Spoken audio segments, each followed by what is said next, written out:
Yun, good morning mga dagit. Nandito tayo sa loop ngayon. Pag-uusapan natin sa video na to kung tuwing kailan tayo magwawalay ng inakay o paano ba ang proseso ko dito sa loop ng pagwawalay ng mga inakay ko sa kanilang mga magulang. So hindi tayo nakapag-upload mga last 2 days dahil maulan-ulan dito. Hindi tayo nakapag-focus sa pag-upload. So nandito ako ngayon sa main loop, tires loop. Ayan, dito ako viewing. Ito kasi yung loop ko na to, pwede to viewing dito.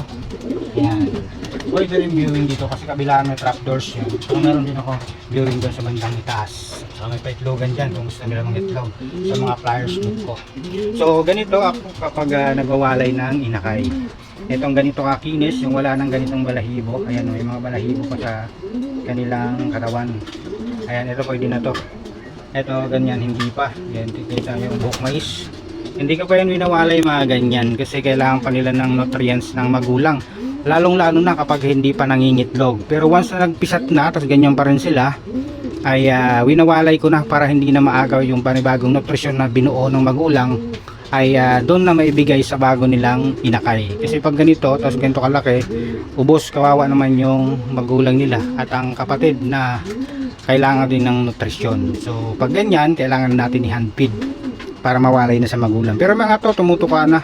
Pero hindi pa ganun kalakas. Pero yung apat na yon, yung apat na chicard saka blue bar, ayan, okay na. Ito pinagsama ko lang kasi binuwing ko para kahit paano may idea na sila sa loop na gagalawan nila. So ayun, kayo ba? Tuwing kailan ba kayo nagwawalay ng inakay sa inyong loop? Pa-comment naman at pag-usapan natin. Malay mo, pare-pareho lang tayo ng programa.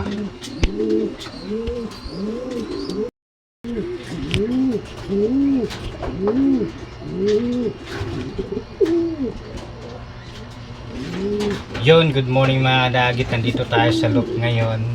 Pag-uusapan natin sa video na to kung tuwing kailan tayo magwawalay ng inakay o paano ba ang proseso ko dito sa loop ng pagwawalay ng mga inakay ko sa kanilang mga magulang. So hindi tayo nakapag-upload mga last 2 days dahil maulan-ulan dito. Hindi tayo nakapag-focus sa pag-upload. So nandito ako ngayon sa main loop ko, tires loop. Ayan, dito ako viewing. Ito kasing loop ko na to, pwede to viewing dito. Ayan, pwede rin viewing dito kasi kabilaan may trapdoors yan. So meron din ako viewing doon sa bandang itaas. So may paitlogan dyan kung gusto nila mga itlog sa mga flyers loop ko. So ganito ako kapag nagwawalay ng inakay. Itong ganito kakinis, yung wala ng ganitong balahibo. Ayan, may mga balahibo pa sa kanilang katawan. Ayan, ito pwede na to. Ito ganyan, hindi pa. Yan, kita yung buhok mais.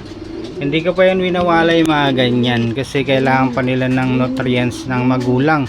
Lalong-lalo na kapag hindi pa nangingitlog. Pero once na nagpisat na, tapos ganyan pa rin sila, ay winawalay ko na para hindi na maagaw yung panibagong nutrisyon na binuo ng magulang, ay doon na maibigay sa bago nilang inakay. Kasi pag ganito, tapos ganito kalaki, ubos, kawawa naman yung magulang nila at ang kapatid na kailangan din ng nutrisyon. So pag ganyan, kailangan natin i-hand feed para mawalay na sa magulang. Pero mga to, tumutuka na.